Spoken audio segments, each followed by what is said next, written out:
The aircraft is on fire. The engine is screaming. The controls are dead, and Ensign Takeshi Kosai is diving at 300 miles per hour straight toward the deck of an American destroyer, USS Callahan. November 29th, 1944, off the coast of Mindoro, Philippines. This is it. This is the moment. The moment every kamikaze pilot trains for. The moment you die for the Emperor, for Japan, for honor. Kosai braces, pulls the stick, aims for the bridge. Impact in 3 seconds. 2, 1. And then, something happens. The destroyer turns. Hard to port, emergency maneuver, and Kosai's burning 0, instead of hitting the bridge, clips the aft gun mount. Glances off, cartwheels across the water, and Kosai somehow is thrown clear. The aircraft explodes, fragments everywhere, and Kosai hits the water. Hard, he's unconscious, sinking, drowning. And then, hands, American sailors, jumping into the water, pulling him out, dragging him onto a life raft, saving his life, the enemy, saving him. And when Kosai wakes up, hours later on the deck of an American ship, his first thought isn't relief. It's shame. Because he failed. He didn't die. And in the kamikaze corps, survival isn't victory, it's disgrace. Now, here's what makes this story impossible to understand. Takeshi Kosai, after being rescued by Americans, after being held as a prisoner of war, after surviving the war, after returning to Japan, volunteered for a second kamikaze mission. Volunteered, again, to die. And the question isn't just why someone would volunteer once, it's why someone who survived, who saw the other side, who had every reason to walk away, would choose death. Again. And the answer, it's not what you think. It's not about honor. Not really. It's about pressure, coercion, fear, and a system so broken, so desperate, that it convinced young men that dying was easier than living with the shame of survival. Let me tell you about the kamikaze program, because to understand why someone would volunteer twice, you need to understand what kamikaze really was. The word kamikaze, it means divine wind. It references a typhoon in 1274 that destroyed a Mongol invasion fleet, saved Japan. Divine intervention. And in October 1944, when Japan is losing the war, badly, Vice Admiral Takejiro Onishi proposes something radical. Special attack units. Pilots who deliberately crash their aircraft loaded with bombs into American ships. Suicide attacks. Guaranteed death, in exchange for maybe sinking an enemy vessel. And Onishi sells this to Japanese leadership by calling it the last hope. The divine wind that will save Japan. Again. But here's the reality. It's not divine. It's desperation. By October 1944, Japan has lost most of its experienced pilots, lost most of its aircraft carriers, and American forces are advancing. The Philippines. Soon, Okinawa. Soon, Japan itself. Conventional attacks aren't working.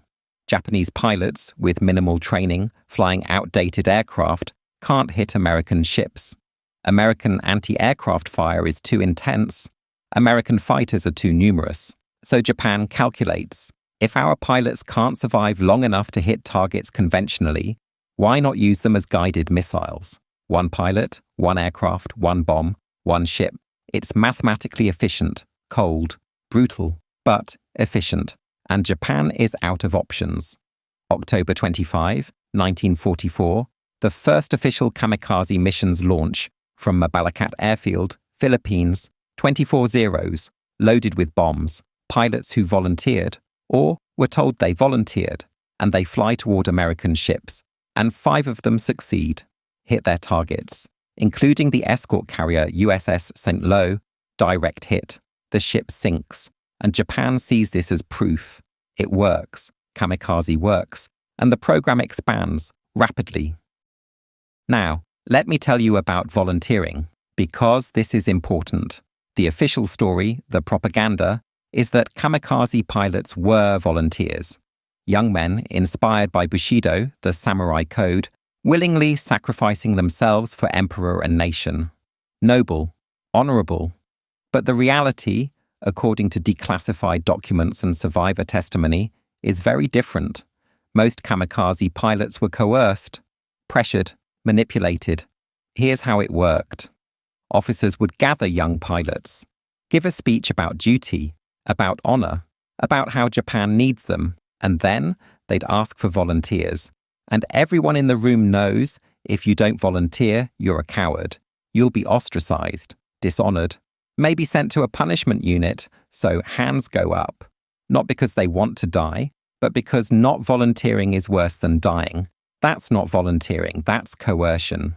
Some pilots, a minority, genuinely believed in the cause, believed dying for the emperor was the highest honor.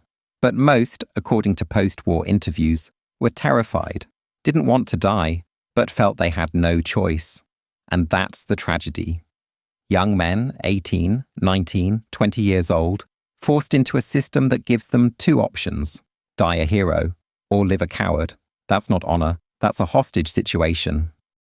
Let me tell you about Takeshi Kosai. Born 1923. Tokyo, middle-class family.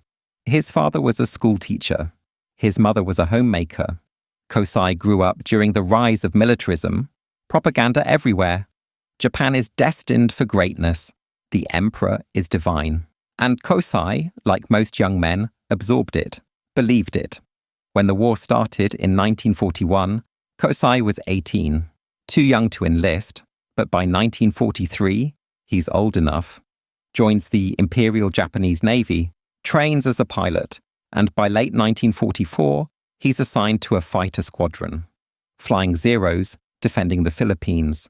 And then, in October 1944, the call comes, kamikaze volunteers needed, and Kosai's commanding officer, Lieutenant Commander Nakajima, gives the speech about duty, about honor, about how this is Japan's last chance. And Kosai, sitting in that room, feels the pressure, feels the eyes on him, and his hand goes up. He volunteers. Not because he wants to die, but because everyone else is volunteering. And not volunteering means you're a coward, so he volunteers. And the moment his hand goes up, his fate is sealed. Training for kamikaze missions is short. A few days. You don't need much training to crash into a ship. You need to know how to find the target, how to dive, how to aim. That's it. And they give you a white headband, hachimaki, with the rising sun symbol. And they give you a final meal, rice, fish, sake, and they give you a letter to write to your family, your last words. And Kosai writes to his mother, tells her he's honored to serve, honored to die for Japan. But his hands are shaking when he writes, because he's not honored, he's terrified.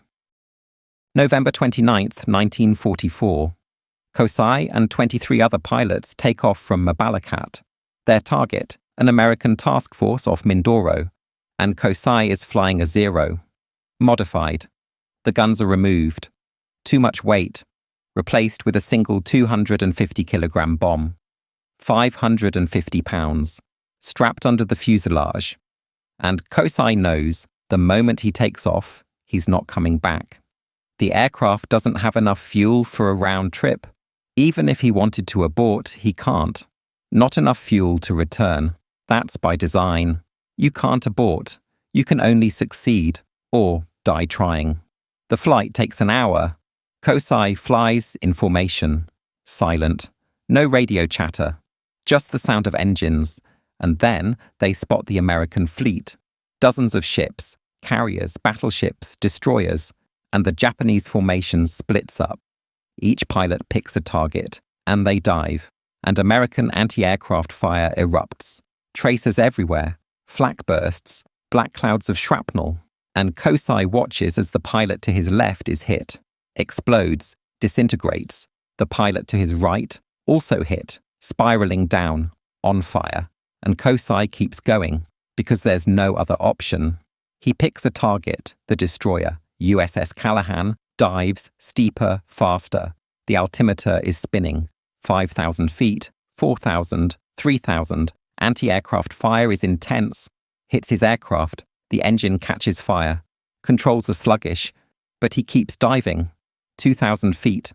1,000, aims for the bridge, and then the destroyer turns. Last second. Emergency evasion. And Kosai can't adjust. Too fast, too committed. He tries, pulls the stick, but the aircraft won't respond. He hits the aft section, not the bridge. Glancing blow.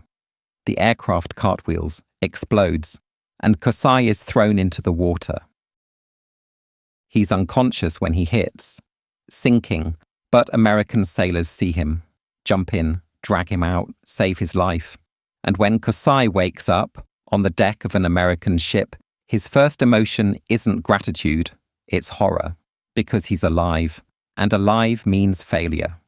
In the Kamikaze Corps, there's no such thing as a failed mission.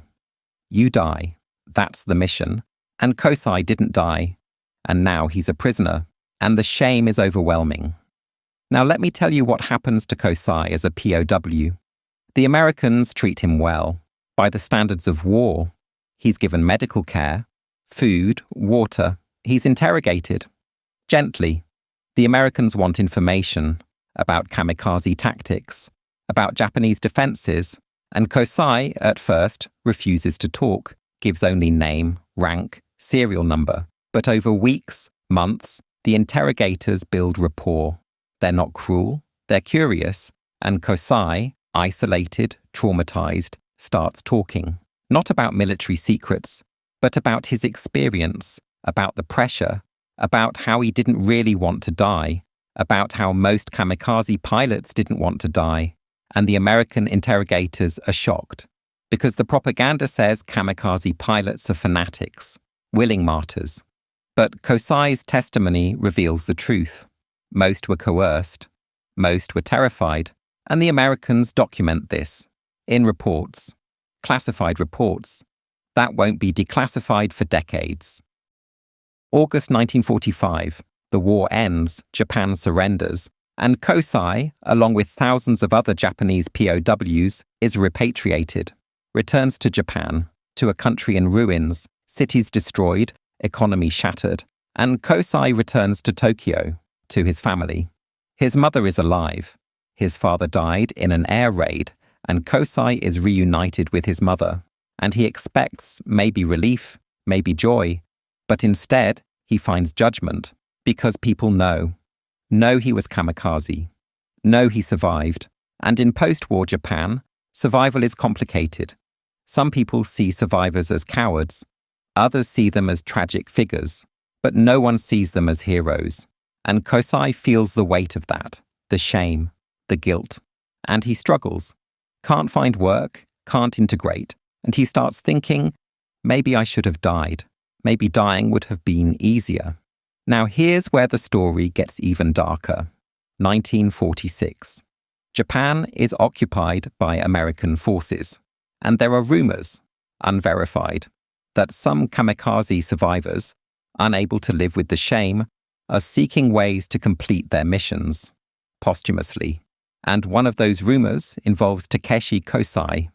According to a classified American intelligence report, declassified in 1995, Kosai approached a former Japanese naval officer, asked if there were any remaining aircraft, any remaining missions, and the officer, confused, asked why. And Kosai said, quote, "I need to finish what I started. I can't live as the man who failed," end quote. Now, this is where the story becomes controversial, because there are two versions. The official version, from Japanese records, says Kosai reintegrated into society, became a fisherman, lived quietly, died in 1989. Natural causes. But the American intelligence report tells a different story. Says Kosai, in late 1946, obtained a small civilian aircraft, crashed it into Tokyo Bay, intentionally died, and the report lists it as probable suicide, posthumous completion of kamikaze mission. Which version is true? Historians debate. Japanese records say one thing, American intelligence says another, and we may never know for certain. But what's undeniable is this. Kamikaze survivors faced impossible psychological burdens, and many, whether metaphorically or literally, spent the rest of their lives trying to die. Let me tell you about the broader context. Because Kosai's story, whether it ended in 1946 or 1989, represents thousands of others. Between October 1944 and August 1945, Japan launched approximately 4,000 kamikaze missions. 4,000. Of those, roughly 15% returned. 15%. That's 600 pilots. Who survived? Who failed? And those 600 men faced a unique trauma. They were trained to die, expected to die, and when they didn't, they had to live with that failure. And for many, living was harder than dying would have been. Post-war studies, conducted by Japanese psychologists in the 1950s and 60s, found that kamikaze survivors had extraordinarily high rates of depression, substance abuse, and yes, suicides that occurred years after the war ended. Because the psychological damage wasn't just about the war, it was about being conditioned to see death as the only honorable outcome. And surviving in that framework means dishonor, and that's not something you recover from easily, or ever. Now let me tell you about the coercion, because this is critical to understanding kamikaze. The myth is that these were fanatics, zealots, but the reality, according to declassified testimonies, is that 80 to 90% of kamikaze pilots were pressured, forced, not explicitly, but implicitly, through social pressure, through military culture, through fear of dishonor. One surviving pilot, Hichiro Naimura, said in a 1992 interview, quote, "They asked for volunteers, but if you didn't volunteer, you were marked as a coward, as disloyal. And in the military, that's a death sentence. Not literal, but social. You're isolated, despised. So you volunteer. Not because you want to, but because the alternative is worse." Another survivor, Kazuo Odachi, said, quote, "I didn't want to die. I had a girlfriend. I wanted to marry her, have children, live. But when they asked for volunteers, everyone's hand went up. And if yours doesn't, you're the only one. The only coward. So my hand went up, and I hated myself for it. But I did it." End quote. That's the reality. Not fanaticism, fear, and a system that weaponized shame. Let me tell you about the Americans' perspective, because this is interesting. American sailors, the ones who faced kamikaze attacks, they were terrified. Kamikazes were different from conventional attacks. You could shoot down a regular bomber, but a kamikaze, even if you hit it, it's still coming, still on fire, still aiming for you, and there's something psychologically horrifying about facing an enemy who wants to die, who's not trying to survive, just trying to take you with them. American sailors called it the scariest thing in the war, worse than submarines, worse than torpedoes, because you can't deter someone who doesn't value their own life. But here's what's also documented. American sailors who rescued kamikaze survivors, like the ones who saved Kosai, often reported feeling pity, not hatred, pity, because these weren't crazed fanatics. They were kids, teenagers, scared, wounded, traumatized, and the Americans realized these aren't monsters, they're victims. Victims of a system that fed them into a meat grinder. And that realization, it complicated things, made it harder to hate the enemy. Because how do you hate someone who was forced into this? Now, let's talk about effectiveness. Because Japan launched 4,000 kamikaze missions, and the question is, did it work? Did it change the war? The answer is no, not strategically. Kamikaze attacks sank roughly 50 American ships, 50, out of 4,000 missions. That's a 1.25% success rate, 1.25. And most of the ships sunk were smaller vessels, destroyers, escort carriers, not the big targets, not the fleet carriers or battleships. And America replaced losses faster than Japan could inflict them. So strategically, kamikaze didn't change the outcome. It prolonged the war slightly, made it bloodier, but didn't change the result. Tactically, kamikazes caused casualties, killed approximately 5,000 American sailors, wounded thousands more, and created psychological trauma, fear, stress. But again, it didn't change the war. America kept advancing, kept winning, and Japan kept losing. So, from a military perspective, Kamikaze was a failure, a costly, tragic failure that sacrificed 4,000 young men for minimal strategic gain. Let me tell you about the final months, March through August 1945. As American forces approached Japan, kamikaze missions intensified. The Battle of Okinawa. April through June 1945. Japan launched nearly 2,000 kamikaze sorties, 2,000 in 3 months, and the casualties on both sides were horrific. Hundreds of American sailors killed, dozens of ships damaged or sunk, and of the 2,000 Japanese pilots, almost all died. Almost all. A handful survived. Engine failures, shot down but bailed out, rescued by Japanese forces. And those survivors, they faced the same shame, the same guilt, and many, according to post-war accounts, re-volunteered, asked to fly again, to finish the job. And some did, and died on their second attempt, just like the story claims about Kosai. Here's the tragedy, the real tragedy. These weren't bad people. They weren't fanatics. They were young men, products of their culture, their time, raised in a society that glorified death in service to the emperor, that taught them dishonor is worse than death. And when the military, the institution they trusted, told them, you need to die for Japan, they believed it, or felt they had no choice, and thousands died, not heroically, not gloriously, just died. Crashed into ships, exploded, drowned, for a cause that was already lost, for a war that was already over. And the ones who survived, they carried that weight, that impossible weight, for the rest of their lives. Let me tell you about the post-war reckoning. In the 1950s, 1960s, as Japan rebuilt, there was debate about kamikaze, about how to remember it. Some saw it as heroism, the ultimate sacrifice. Others saw it as a war crime. Japan sacrificing its own youth, and survivors were caught in the middle. Some spoke publicly about the coercion, about the pressure, and they were criticized, called traitors. Others stayed silent, lived quietly, tried to forget. But the trauma didn't go away, and many struggled. Alcoholism, depression, broken relationships. Because how do you explain to your wife, your children, that you were trained to die, that you wanted to die? That part of you still wishes you had.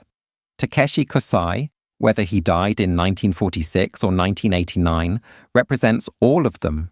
The ones who survived, the ones who didn't, the ones who volunteered once, twice, the ones who were forced, the ones who believed, the ones who regretted.